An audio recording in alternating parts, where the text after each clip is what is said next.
ఖండంలోని అతిపెద్ద గిరిజన జాతర మేడారం సమ్మక్క సారలమ్మ జాతర అభయారణ్యం జనారణ్యంగా మారిపోతుంది. పల్లె గ్రామం 4 రోజుల్లోనే పట్నంగా మారిపోతుంది. వచ్చే ఏడాది ఫిబ్రవరి 21 నుంచి 4 రోజుల పాటు మహాజాతర జరగనుంది.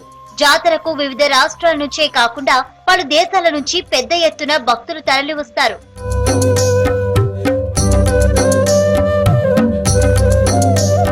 వరంగల్ కు 110 కిలోమీటర్ల దూరంలో ఉండే కుగ్రామమే మేడారం. 2 ఏళ్లకోసారి ఈ జాతరను ప్రభుత్వం అధికారికంగానే నిర్వహిస్తోంది. గతంలో ఎడ్ల బండ్లపై వెళ్లే ప్రజలు ఇప్పుడు బస్సుల సౌకర్యం పెరగడంతో ముందుగానే దర్శనం చేసుకుని తిరుగు ప్రయాణం చేస్తుంటారు. జాతరకు వివిధ శాఖలు అందించే సేవల్లో ఆర్టీసీ ప్రత్యేకం. వరంగల్ తో పాటు పలు జిల్లాల నుంచి మేడారంకు ప్రత్యేక బస్సులు నడుపుతుంటారు. మేడారం సమ్మక్క సారలమ్మ జాతర ఎంత వైభవంగా జరుగుతుందో దానికి ఆర్టీసీ బస్సుల్లో పెద్ద ఎత్తున భక్తులు తరలి వస్తారు. ఈసారి ఒక 20 lakhs పైనే ఆర్టీసీ బస్సుల్లో దేవతల దర్శనార్థం కోసం వస్తారని మేము ఎక్స్పెక్ట్ చేస్తున్నాము. దానికి అనుగుణంగా ఏర్పాట్లు చేస్తున్నాము. ఒక 4000 బస్సెస్ ఆపరేట్ చేయడానికి ప్లాన్ చేసుకున్నాము. అట్లాగే మేడారంలో ప్రతిసారి ఒక 40 acres ఆర్టీసీ బస్సులో ప్రయాణం చేసే భక్తుల కోసం క్యూ రైలింగ్స్. జాతర సమీపిస్తుండటంతో ఆర్టీసీ సంస్థ అందుకు సిద్ధమవుతోంది. జాతరకు వచ్చే భక్తులకు ఇబ్బందులు ఏర్పడకుండా అవసరమైన ప్రణాళికను సిద్ధం చేస్తోంది. జాతరకు సుమారు 4000 బస్సులను భక్తుల కోసం అందుబాటులో ఉంచుతారు. జాతరలో ఆర్టీసీ సేవల కోసం ప్రభుత్వం 2,25 లక్షల రూపాయల బడ్జెట్ కేటాయించింది.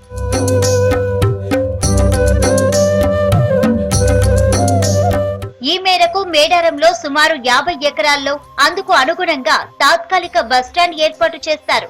అలాగే అక్కడ ప్రయాణికులు వేచి ఉండడానికి, వారికి మంచినీరు, ఇతర సౌకర్యాలు, వివిధ ప్రాంతాల నుంచి వెళ్లేందుకు సుమారు 50 పాయింట్లలో మేడారం బస్సులు నడుస్తాయి. ఇప్పటికే రివ్యూ మీటింగ్లు పెట్టుకున్న ఆర్టీసీ ఉన్నతాధికారులు ఏర్పాట్ల కోసం దృష్టి సారించారు. ఇక మరోవైపు ముందస్తు వెళ్లే భక్తుల కోసం హనుమకొండ బస్ స్టేషన్ నుంచి స్పెషల్ సర్వీసులు రన్ చేస్తోంది. బుధ, గురు, శుక్రవారాలు, సండే హాలిడేస్ లో ఎక్కువ బస్సులను అందుబాటులో ఉంచనున్నారు. స్పెషల్ బస్సెస్ కూడా ప్రతి బుధవారం ఆదివారం కూడా ఆపరేట్ చేస్తున్నాము.